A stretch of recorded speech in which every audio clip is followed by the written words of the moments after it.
네, 여러분 안녕하십니까? 인문학 살롱의 유혜선입니다. 이번 시간에도요, 제 책인 나를 채우는 그림 인문학 중에서 7번째 테마, 사회, 그 아름다운 구속에 대한 이야기를 한번 해보도록 하겠습니다. 우리는 1차적인 집단인 가정을 떠나면은요, 여러 형태로 다양한 어떤 집단과 사회에 소속을 하고 있죠. 또 국가에도 소속을 하면서 굉장히 존재감을 갖는데요. 만약에 우리 사회나 국가에 우리가 소속을 하고 있지 않다면 얼마나 힘들까 하는 생각을 한번 해보는데요.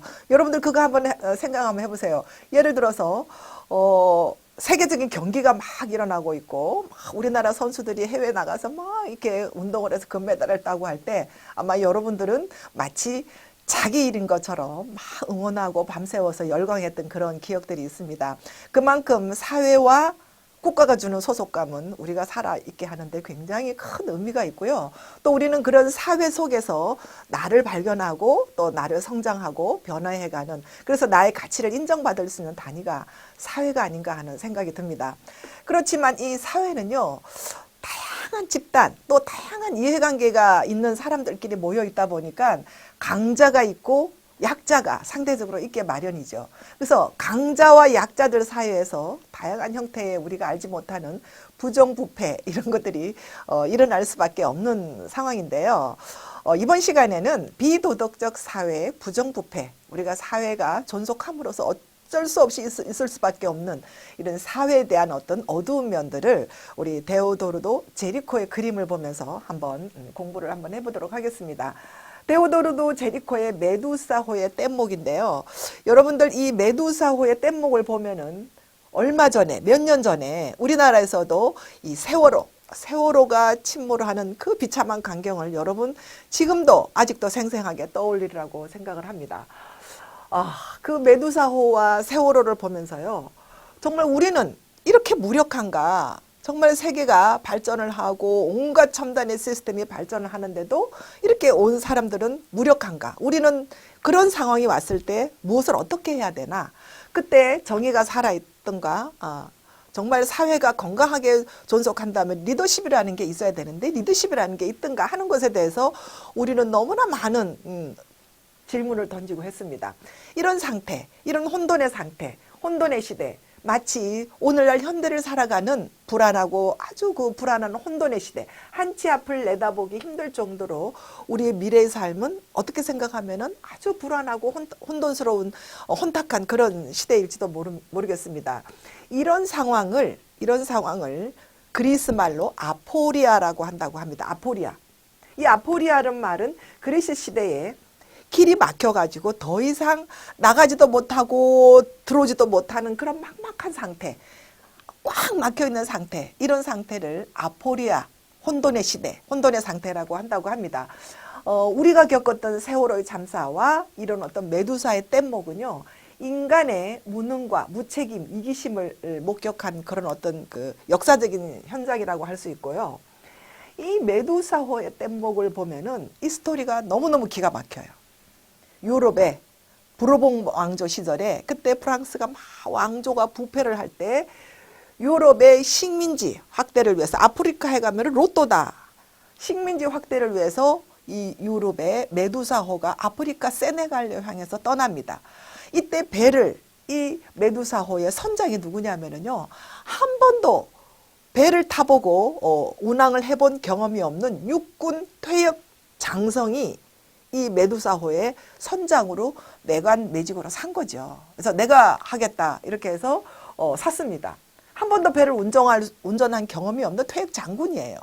그래서 소마리아 선장이라는 사람이 이 배를 사서 정원이 240명밖에 안 되는데 무려 400명 이상을 태운 거예요. 뭘로서 팔은 거죠. 자기가 이제 샀으니까 다 돈을 받고, 또 돈을 많이 낸 귀족들은 좀 이제 그 1등석, 2등석에 태우고, 돈을 적게 냈지만 돈을 벌기 위해서 아프리카를 가고자 하는 사람들은 막 3등석 그 밑바닥에 엄청나게 많은 사람을 태운 거죠. 그러다가 암초에 부딪혔습니다. 네, 이 차가 이 배가 흔들흔들 하겠죠, 그죠? 이 배를 운전하는 경험이 없는 선장이니까 이런 어떤 상황의 위기 관리 대처 능력이 전혀 없는 거예요. 그래서 240명은 구명정, 배 안에 준비된 구명정에 태우고 나머지 160명 뭐 이런 사람들은 뗏목을 만들어서 우리가 밧줄로 끌고 가겠다 이렇게 한 거예요. 근데 그 막 풍란이 일어나고 뭐 배가 흔들리고 비바람이 치는 그 풍란 속에 그 뗏목이 온전하게 가겠어요? 그래서 이 선장은 다 끌고 가다가는 자기네들도 죽을 것 같아. 그리고 귀족들과 자기도 죽을 것 같으니까 그 밧줄로 엮어놓은 그 뗏목의 끈을 끊어버립니다. 도끼로. 그러면 어떻게 되는 거예요? 밧줄에 매달려서 끌려가던 이 뗏목의 이 배들이 끊어졌으니 그냥 뭐 한복 그 풍랑의 한복판에서 허우적거리면서 아비규환도 그런 아비규환도 없었겠죠, 그죠? 예, 그래서 나머지는 정말 엄청난 그 불행과 뭐 서로 죽이고 뭐 서로 인육도 먹고 서로 밀어내고 뭐 이런 아비규환 속에서 열 몇 명이 이제 거의 육지에 도달했을 때 살아남았는데 한 10명은 도착하자마자 죽어버리고요. 한두 명이 살아남았는데 그 한두 명의 생생한 정언을 통해서 정언을 듣고 데오도로도 제리코가 이거를 이제 그림을 그린 거죠. 네. 이 기막힌 사연 속에서 우리는 정말 리더가 누구인가? 정의가 살아있나? 관리라는 게 살아있나? 정말 이런 사회에서 우리는 어떻게 우리의 앞길을 바라보고 가야 하나? 누구를 믿고 가야 하나? 하는 거에 대한 기준을 찾을 수 없어서 혼돈 속에 빠질 수밖에 없는 이런 사회가 우리는 가끔 이렇게 오기도 합니다.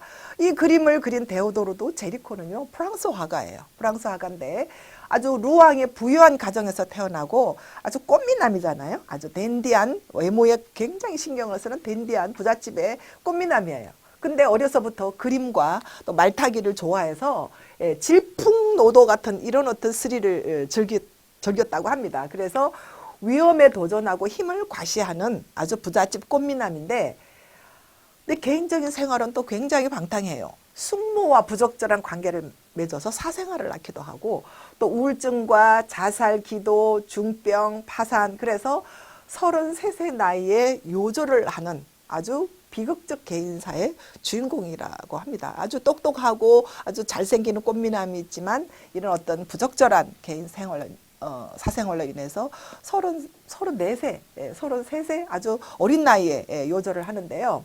근데 이 메두사의 뗏목은 역사의 뒤안길로 묻혀버릴 수 있던 사건인데 이 난파선의 뗏목을 하나하나 집에 다 만들어 가지고 똑같은 모양의 난파선을 만들고 한두 명 살아남은 그 사람들을 다 일일이 찾아다니면서 증언을 듣고 또 시체 안치소에 가가지고 시체들의 어떤 표정과 뭐 이런 근육의 상태 이런 거를 리얼하게 스케치를 해서 하나하나 다 이렇게 보고 그린 그림이 아니라 뜯어 붙여서 만든 그림이라고 합니다. 메두사의 뗏목이.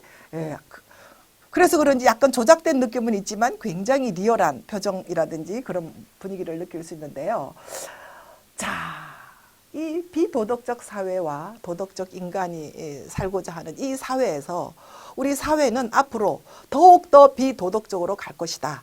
그러면 도덕적으로 살고자 하는 인간은 어떻게 해야 되는가?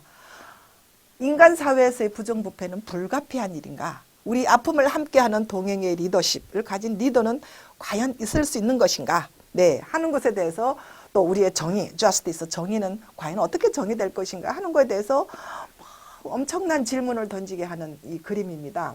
메두사호와 우리나라의 세월호는요, 아주 국가 권력의 총체적인 부정부패가 빚은 참극이다라고 이렇게 평가를 합니다. 그래서 부르봉 왕가에서는 이걸 은폐하려 했죠. 우리나라 세월호 사건도 막 은폐하려고 막 이렇게 했던 조짐이 보이기도 했는데 국민들은 분노했습니다. 근데 그 분노에 대해서 제리코는 당당하게 맞서는 거죠.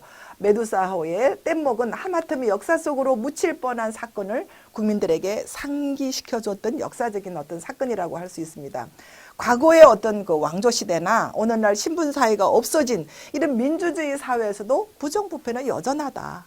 여전할 수밖에 없다. 우리 인간들이 살아가는 이 집단에서는 미국의 사상가 라인홀드 니버는요. 도덕적 인간과 비도덕적 사회에서 인간이 집단을 구성하는 한 약 약자에 대한 강자들의 이기주의는 어쩔 수 없다. 나타나게 마련이다. 라고 이렇게 이야기를 합니다. 인간은 우리가 배움과 더 사람에 대한 품격을 더 높이기 때문에 우리 인간들은 더욱더 도덕적이려고 노력을 합니다. 그죠? 이성이 있기 때문에 배움에 의해서 도덕적이지만 사회는 발달하면 발달할수록 더 많은 가진 자들에 의해서 더욱더 비도덕적으로 갈 수밖에 없다. 사회는 더욱더 비도덕적으로 가고 있는데 우리 인간의 삶은 어떻게 도덕적으로만 살아야 되는가 하는 것에 대해서 우리는 오늘날 이 그림들을 보면서 심각한 고민들을 우리 스스로에게 던져주고 있다고 생각을 합니다. 여러분들은 어떻게 생각하십니까? 네.